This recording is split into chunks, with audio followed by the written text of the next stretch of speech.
Hi everyone and welcome back to my YouTube channel. And today, nasa S Residences tayo para mag-turnover ng unit sa Tower 3. And ito yung lobby dito sa Tower 3. Habang hinihintay ko si Jay, nag-check ako ng mga concern sa mga unit namin and then ibibigay ko kay Jay to proceed na kung kailangan ayusin na ang unit. So, andito na si Jay and prepare na namin yung mga documents na kailangan.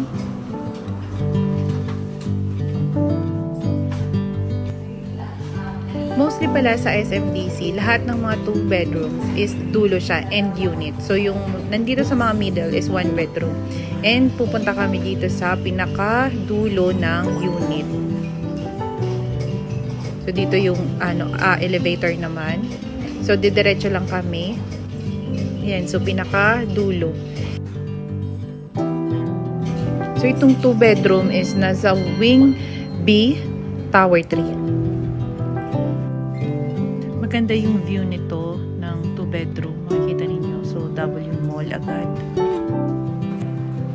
So, ayan. Mag-i-start na si Jay nung trabaho niya. So, mag-i-inspect siya kung may makita ba siyang dapat i-punch list. And ano nga ba yung punch list? Hi!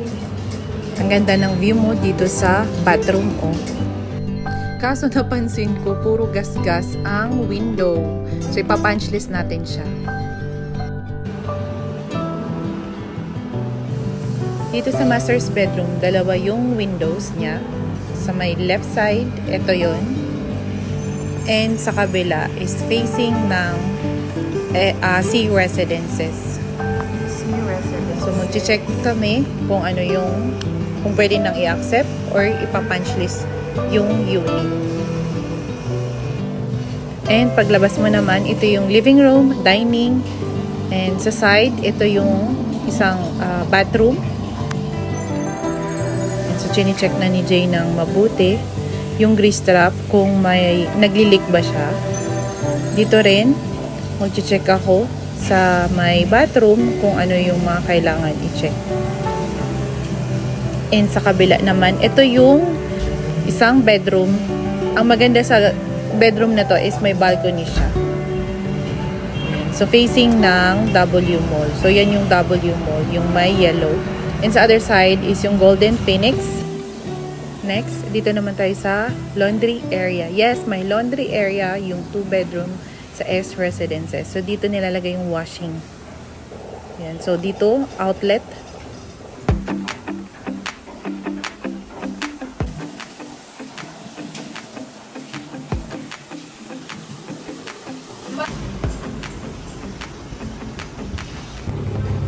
So, punch list. Yung lalagyan ng breaker. So, kinakalawang na siya. So, ipapunch list namin yan. And napansin ko yung glass. As in, gas-gas talaga siya. So, hindi lang siya makita masyado sa camera.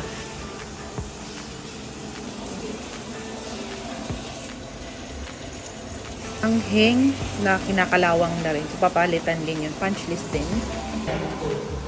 Dito naman tayo sa master's bedroom. So, yung punch list dito is yung window. Same din yun. May gas-gas din yung glass. So, yan. Papalitan din. And hindi lang siya masyadong makita talaga sa camera, pero meron. Ito rin, sa isang side, marami talaga siya. Ayan, oh.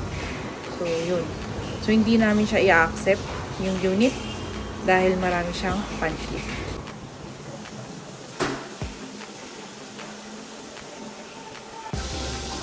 Dito naman sa gilid-gilid, so kailangan siyang i-polish. Yung grout niya is makalat. So kailangan nilang ayusin yung grout dito sa area na to. So makikita ninyo, oh, marami. So kailangan talaga i-finish talaga. Dito naman sa tiles, marami akong nakitang ganun din. Kailangan i-polish. And yan, makikita ninyo, parang may mga itim-itim.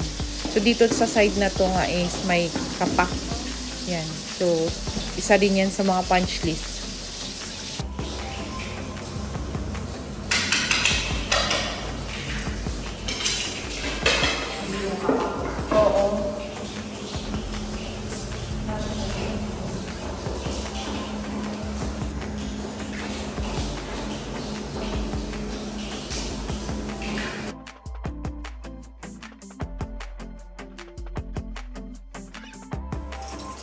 isa din po sa chine-check namin is yung drainage. So, kailangan hindi siya clog. Dito hindi naman. Ba't ganun? At dito, Lahat ng drainage, so tinitest talaga namin para pagbarado, ipapunchlist na siya. So, sa next turnover, kapag ka-final na, no need na i-check ulit. So, first hand pa lang, talagang chine-check namin. So, katulad nito, titingnan namin kung barado ba siya.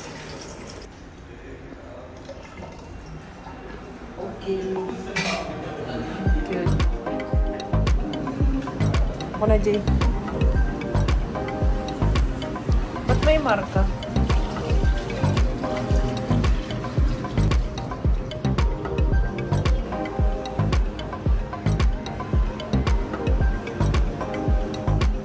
So, sa second balcony naman tayo. Check natin kung clog yung drainage or elevated slope yung balcony nila. So, lahat ba nag-drain doon sa papunta ba ng drainage?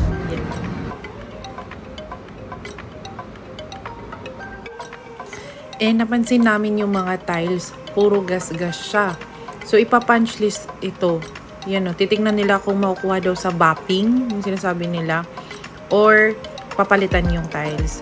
Next, i-check naman yung mga outlet kung may power para isahan na lang siya. So, chinek namin lahat, pati dito sa kitchen area, chinek ni Jay, and dito sa living area din. So, meron din. Dito naman tayo sa bedroom. So, meron. Kabilaan yan. And dito sa bathroom, yun lang yung napansin namin. Wala siyang power. So, pre-nudge list na rin namin siya. Yung sa master's bedroom. Pero dito sa may living area banda, may power naman. Yun lang. And ito yung kabuuan ng unit. So, ito yung tour niya talaga. Laundry area. So, pag diniretso mo siya sa may left side, yung one bedroom niya na may balcony. And next, sa other side is yung kitchen. And dito sa side na to is yung bathroom niya. Pag diniretso pa, living area and then balcony. Ang view niya, sea residences, so sunset. And ito yung master's bedroom na may sariling CR. So, makikita nyo ang daming mga nilagay na mga dot-dot sa tiles. Yan. Ito naman yung facing ng W Mall. So, parang may sunset. So, ito yung bathroom. Yan. So, thank you for watching. Don't forget to like and subscribe. And kung gusto ninyong mag-avail ng service namin sa turnover, just email us at inquiry@talktoteamdale.com.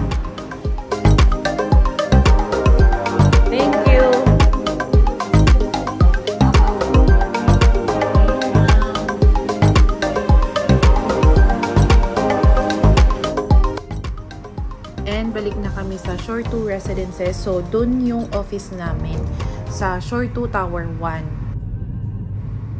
Sa mga unit owner na gustong dagdagan yung investment nila, marami pong mga resale sa Shore 2 Residences and sa Shore 3 Residences, which is yung cash out po ninyo is nasa 2 million or 1.5 to 2 million, and the total contract price po is nasa 4.2 to 4.5 million po.